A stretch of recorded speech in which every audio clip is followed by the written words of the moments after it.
ഈ മധ്യകാല കേരളത്തിൽ അടിമക്കച്ചവടവുമായിട്ട് ബന്ധപ്പെട്ട് നിലനിന്നിരുന്ന ഒരു നിയമപരമായിട്ടുള്ള രേഖയായിരുന്നു അടിമ തീറോല എന്ന് പറയുന്നത്. അതിൽ ഈ മനുഷ്യനെ വസ്തുക്കളായിട്ട് കാണുന്ന ഒരു രീതിയാണ് ഉണ്ടായിരുന്നത്. നമ്മൾ ഇന്ന് ജീവിക്കുന്നത് ഒരു പുരോഗമന ജനാധിപത്യ സമൂഹത്തിലാണ്. ഇന്നും മനുഷ്യനെ വസ്തുവായി കാണുന്ന തരത്തിലുള്ള ഒരു ജാതിബോധം നമുക്കിടയിൽ പ്രവർത്തിക്കുന്നുണ്ട്.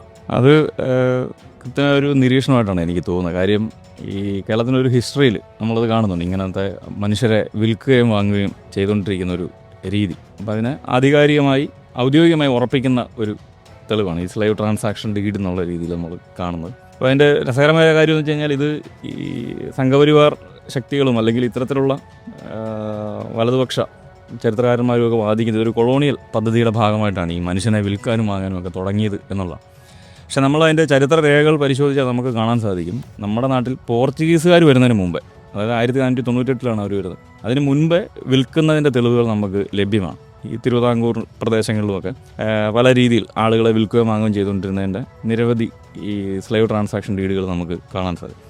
അപ്പോൾ അതിൻ്റെ ഒരു തുടർച്ച, മനുഷ്യനെ വിൽക്കുകയും വാങ്ങുകയും ചെയ്യുന്നതിൻ്റെ ഒരു തുടർച്ച വേറൊരു രീതിയിൽ നമുക്ക് കാണാൻ സാധിക്കും. പ്രത്യേകിച്ച് ഇന്നത്തെ ഒരു സാഹചര്യത്തിൽ, രാഷ്ട്രീയ സാഹചര്യം നമ്മൾ പരിശോധിച്ച് കഴിഞ്ഞാൽ അതിൻ്റെ ഒരു തുടർച്ച തന്നെയാണ് സംഭവിക്കുന്നത്. പ്രത്യേകിച്ച് ദളിതരും ആദിവാസികളുമായിട്ടുള്ള ആളുകളെ സംബന്ധിച്ച് അവർക്ക് അവർ വെറും ഒരു വോട്ട് ബാങ്ക് എന്നുള്ളതിനപ്പുറമായി യാതൊരു പദവികളോ ഒന്നും തന്നെ നൽകാതിരിക്കുക, എല്ലായിടങ്ങളിൽ നിന്നും അകറ്റി നിർത്തിയിരിക്കുന്ന ഒരു കാഴ്ച തന്നെയാണ്. ഇന്ന് തന്നെ നമുക്കറിയാം, ഇടതുപക്ഷമാണെങ്കിലും ഏതൊരു പാർട്ടിക്കാണെങ്കിലും ഇപ്പോൾ PKS പോലുള്ള പ്രസ്ഥാനങ്ങൾ അല്ലെങ്കിൽ ദളിത് മോർച്ച, OBC മോർച്ച പോലുള്ള കാര്യങ്ങളൊക്കെ നമുക്ക് കൃത്യമായിട്ടറിയാം. അതെല്ലാം വേറൊരു രീതിയിൽ ഇവരെ വളരെ കൃത്യമായിട്ട് വിൽക്കുകയാണ്. ഇവർ ആ ഒരു മൂവ്മെൻറ്റിൻ്റെ അകത്ത് ഉള്ളിൽ മാത്രം നിൽക്കുകയും ഒരു ഭരണ സംവിധാനത്തിനുള്ളിലോ അല്ലെങ്കിൽ ഇലക്ഷൻ പോലുള്ള സംവിധാനങ്ങൾ വരുന്ന നിമിഷങ്ങളിലൊന്നും തന്നെ ഇവരുടെ ഒരു സാന്നിധ്യവും നമ്മൾ കാണുന്നില്ല. ഇവരെ വളരെ കൃത്യമായിട്ടൊരു തൂക്കി വിൽക്കാൻ സാധിക്കും. ഇവരെ ഇങ്ങനെ ഒരു രീതിയിലേക്ക് മാറ്റി നിർത്തിയ ഒരു കാറ്റഗറിയാക്കി ഒരു സ്ഥലത്ത് ഒതുക്കാം എന്നുള്ള രീതിയിൽ തൂക്കി വിൽക്കുന്ന ഒരു കാഴ്ച തന്നെയാണ് നമ്മൾ അതിൻ്റെ ഒരു തുടർച്ചയായിട്ടാണ് കാണാൻ സാധിക്കുന്നത്.